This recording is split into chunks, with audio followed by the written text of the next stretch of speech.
చాలా అత్యంత ఖండనీయమైన అంశం, అత్యంత జుగుప్సాకరమైన వ్యాఖ్యలు అంబటి రాంబాబు గారు చేయడం జరిగింది.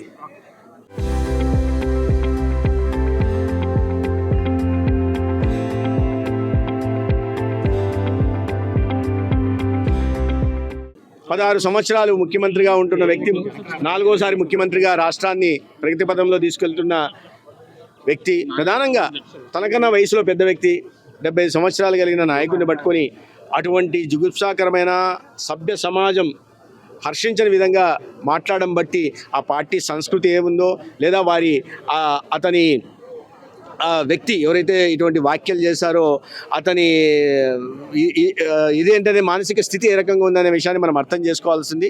ఇది ప్రజాస్వామ్యంలో లేదా రాజకీయ క్షేత్రంలో ప్రత్యర్థుల్ని, ఇతర రాజకీయ పార్టీలని రాజకీయ ప్రత్యర్థులుగా చూడాలి, కానీ శత్రువుగా చూసే విధానం మంచిది కాదు. తద్వారా ఏంటంటే సమాజంలో ఈ రకంగా విద్వేషాలని, వైషమ్యాల్ని రెచ్చగొట్టాలని అనుకుంటున్నారో మరి నాకు అర్థం కావట్లేదు. నేను వేరే రాజకీయ విమర్శలు చేయట్లేదు, కానీ ఎన్నికల్లో గెలుపోవటం అనేది సహజం. ఒకసారి గెలవచ్చు, ఒకసారి ఓడిపోవచ్చు. కానీ ఓడిపోయాం కదా అని చెప్పి ఫ్రస్ట్రేషన్లో ఉంటూ ఇటువంటి వ్యాఖ్యలు చేయడం అనేది సరైన పద్ధతి కాదు. ఆయనే కాదు, దాని తర్వాత ఆయనకు మాట్లాడిన కొన్ని గంటల్లోనే ఇంకొక మాజీ మంత్రి కూడా ఇదే రకంగా వాడు వీడు అనుకుంటూ మాట్లాడడం జరిగింది. ఇది ఎటువైపు సమాజాన్ని తీసుకెళ్లే ప్రయత్నం చేస్తున్నాం? గతంలో రప్ప అనే భాష మాట్లాడారు.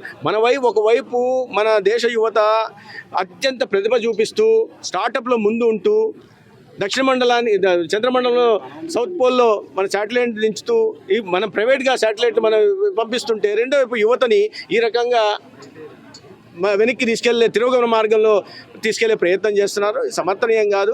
ఖచ్చితంగా దీని మీద సమాజం నుంచి పూర్తిగా ఎటువంటి వ్యతిరేకత వచ్చిందో మనం చూస్తున్నాం. కానీ చట్టపరంగా కూడా ఇటువంటి వ్యక్తుల మీద చర్యలు తీసుకోవాల్సింది. లేకపోతే మరీ కొంతమంది ఈ రకంగా బరి తగ్గించడం. ఇవాళ చంద్రబాబు నాయుడు గారిని ఆయన మాట్లాడారు, ఇంకో పార్టీకి సంబంధించిన వాళ్ళు రేపు జగన్మోహన్ రెడ్డి గారిని అదే మాట్లాడతారు. ఎటువైపు తీసుకెళ్లే ప్రయత్నం చేస్తున్నారు? ఇప్పుడే ఇటువంటి నాయకుల కారణంగా రాజకీయ నాయకులన్నా ప్రజల్లో ఒక చులకన భావం ఏర్పడింది.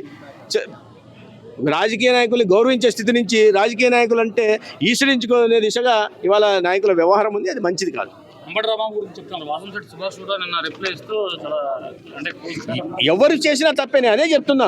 యాక్షన్కి రియాక్షన్ కూడా ఉంటుంది. అందుకే చెప్పాను నేను. ఇవాళ ఇంకోరు మాట్లాడొచ్చని, అది సరైన పద్ధతి కాదు. ఎవరైనా ఏ పార్టీకి సంబంధించిన వారైనా ఈ రకమైన వ్యాఖ్యలు చేయడం, వ్యక్తిగత దూషణలు పాల్పడడం, ఇలాంటి జుగుప్సాకరమైన బూతులు మాట్లాడడం అనేది సరైన పద్ధతి కాదు.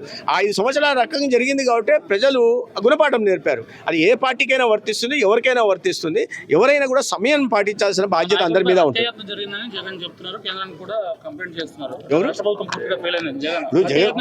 నేను ఇవన్నీ చాలా ప్రణాళికాబద్ధంగా జరిగినట్టుగా అనిపిస్తుంది. అటువంటి జుగుప్సాకరమైన వ్యాఖ్యలు చేసినప్పుడు ఎవరికైనా రక్తం మరుగుతుంది, సలసల మరుగుతుంది. ఇచ్చిన విషయం కాదు. ఎటువంటి మాటలు మాట్లాడారు? చంద్రబాబు నాయుడు గారి తల్లి గురించి మాట్లాడడం ఏంటి? ఆవిడకి ఏం సంబంధం? రాజకీయాల్లో జీవించి కూడా లేరు. అటువంటి వ్యక్తి మీద అటువంటి వ్యాఖ్యలు చేసినప్పుడు ఎవరికైనా మండుతుంది, రియాక్షన్ ఉంటుంది. అసలు మనం ముందు చేయాల్సింది మనం తప్పు చేయకుండా ఉండాలి. తప్పు చేసిన తర్వాత ఈ రియాక్షన్ చూసి దాని తర్వాత అత్యాయత్నాలు అంటే ఇవన్నీ ప్రణాళికాబద్ధంగా. ఇవాళ రాష్ట్రంలో సానుకూల వాతావరణం ఉంది. ప్రభుత్వం మళ్ళీ ఆర్థిక స్థితి మెరుగుపడుతూ ఇవాళ గాడిలో పడుతూ ఉంది. పెద్ద ఎత్తున పెట్టుబడులు వస్తున్నాయి, ఉద్యోగ ఉపాధి అవకాశాలు జరుగుతున్నాయి, అభివృద్ధి జరుగుతుంది, సంక్షేమ పథకాల ఫలాలు కూడా ప్రజలకు అందుతున్నాయి. ఇటువంటి వాతావరణంలో, సానుకూల వాతావరణం నేపథ్యంలో ఈ అశాంతిని నెలకొల్పాలని, వైషమ్యాలను, విద్వేషాలని రెచ్చగొట్టాలనే దిశగా ప్రయత్నం చేస్తున్నట్టుగా, ఒక కుట్రపూరితంగా చేస్తున్నట్టుగా భావించాల్సి ఉంది. బడ్జెట్ చాలా బాగా ఉండబోతుందనే ఆశాభావంతో ఉన్నాం. ఎందుకంటే గత 12 సంవత్సరాల్లో ప్రవేశపెట్టిన ప్రతి బడ్జెట్లో కూడా ఎన్నో వరాలు ఇస్తూ వచ్చారు. ఖచ్చితంగా బడ్జెట్ బాగా ఉంటుంది. ఈ దేశాన్ని ఒక వికసిత భారత్ నిర్మాణం దిశగా తీసుకెళ్తున్నారు. 11వ స్థానంలో కునారెళ్ళిపోతున్న ఆర్థిక వ్యవస్థ 4వ స్థానాన్ని తీసుకొచ్చిన ప్రధానమంత్రి 1వ స్థానానికి తీసుకెళ్లే దిశగా కూడా బడ్జెట్ ఖచ్చితంగా ఉంటుంది. ఫిబ్రవరి 1, 2026వ తేదీన వైభవోపేతంగా జరగనున్న శ్రీ గోపయ్య సమేత తిరుపతమ్మ అమ్మవారి కళ్యాణ మహోత్సవం ఎంతో కనుల పండుగగా జరగనున్న సందర్భంగా విచ్చేనున్న భక్తులకి ఇదే మా ఆహ్వానం. ఇట్లు కార్యనిర్వహణాధికారి శ్రీ గోపయ్య సమేత తిరుపతమ్మ అమ్మవారి దేవస్థానం, పెనుగంచి ప్రోలు, ఎన్టీఆర్ జిల్లా.